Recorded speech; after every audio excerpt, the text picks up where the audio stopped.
कंजूस सास। Welcome to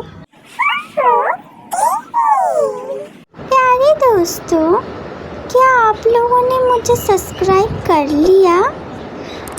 और घंटी के आइकन को दबाना बिल्कुल मत भूलिएगा।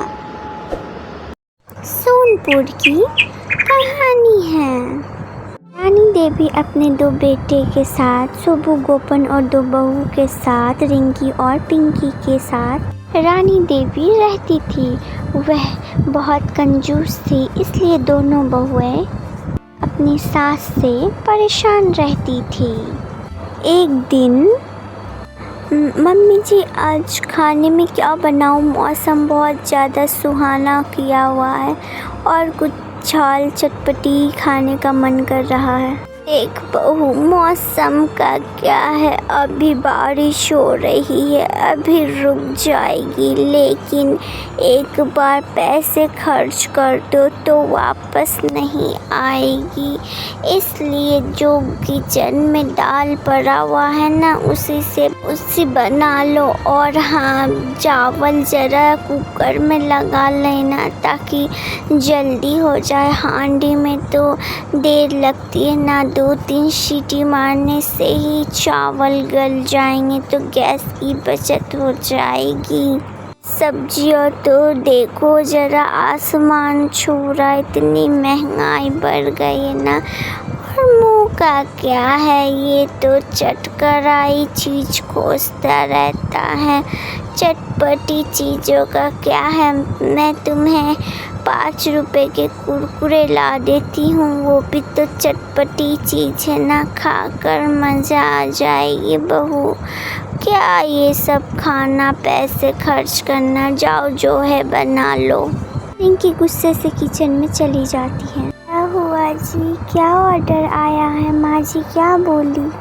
पिंकी मत पूछिए आप, पता है माँ जी क्या कह रही थी। फिर पिंकी सोचने लगती है कि माँ जी ऐसा आखिर क्या बोली। बताइए ना माँ जी, क्या कह रही थी? मैं जाकर बोली, मम्मी जी आज खाने में क्या बनाऊंगी, मौसम बहुत सुहाना हो रहा है।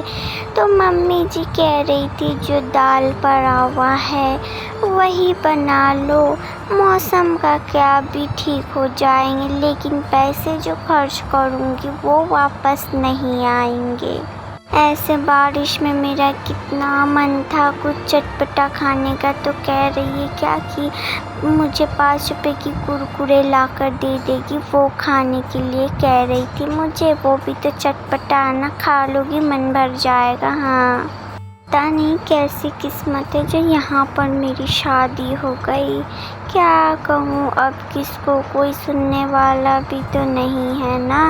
इतने बारिश में लोगों के घर में चिकन, मटन, अंडे बन रहे होंगे और हमारे घरों में तरह तरह के दाल है, कभी मसूर के तो कभी चने के तो कभी उसके तो कभी इसके। दाल खा खा कर मेरा दिमाग तो दाल बन गया, कुछ समझ ही नहीं आता। एक माँ जी कैसी है, उनका पता नहीं कैसा रूह, कुछ खाने को मन भी करता है या नहीं, बस सूखी दाल दाल दाल। कि तुम चावल सीटी लगा लो और दाल में थोड़ा आती हूँ, मौसम को देखकर बहुत मन कर रहा है। रिंकी अपने मायूस चेहरे को लेकर बारिश को देखने लगी और सोचने लगी। रिंकी बारिश देखते देखते किचन में गई तो देखी कि पिंकी खाना बना रही है, वैसे ही जैसे कि रिंकी बताई थी कि पिंकी सबको खिलाकर वो लोग खुद दाल चावल खाने लगी।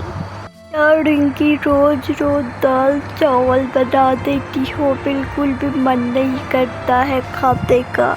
मुझे झाल खाता है, दाल चावल खा खा कर मेरे लैपटॉप में दाल चावल घूमते ऑफिस में।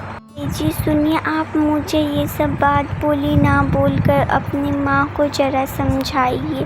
कुछ भी बोलो वो कहती घरों में दाल है, दाल और चावल बना लो। आप अपनी माँ को जाकर समझाएं बजाय मेरे ऊपर चिल्लाने के, समझे आप?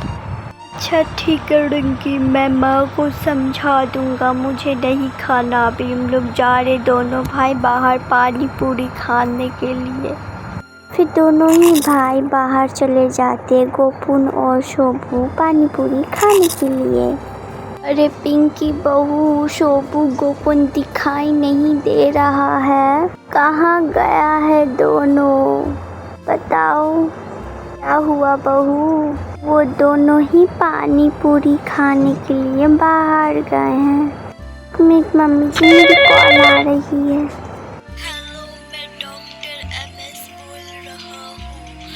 गोपुन और शोभू दोनों हॉस्पिटल में है एडमिट। वो दोनों का बहुत ज़्यादा तबीयत खराब है बाहर में पानी पूरी खाने की वजह से। आप लोग जल्दी से हॉस्पिटल चले आइए। कौन था बहू, क्या बोला? हाँ जी, आपके दोनों ही बेटे हॉस्पिटल में एडमिट है। वो दोनों बाहर में पानी पूरी खाने की वजह से ऐसा हुआ है, डॉक्टर था।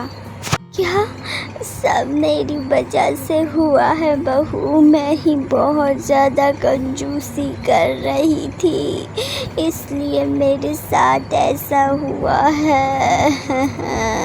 मैं आपसे कंजूसी करना छोड़ दूँगी, आपसे नहीं करूँगी कंजूसी। हे ऊपर वाले, मेरे बच्चों की देखना, मैं आपसे कोई कंजूसी नहीं करूँगी। खाने पीने पे बहुत ध्यान दूँगी। बस मेरे बच्चों को तू एक बार सही सलामत घर ले आओ। मुझसे बहुत बड़ी गलती हो गई है बहू, बहुत बड़ी। रानी देवी को अपनी गलती का एहसास होता है, फिर सब कोई अच्छा खाना खाते हैं और रहते हैं। हेलो दोस्तों, आप लोगों को हमारी कहानी कैसी लगी? अगर अच्छी लगी हो तो लाइक, कमेंट, शेयर और चैनल को सब्सक्राइब करना ना भूलें और पास में बेल आइकन को ऑल पे क्लिक कर दें हर दिन नई कहानी देखने के लिए। धन्यवाद।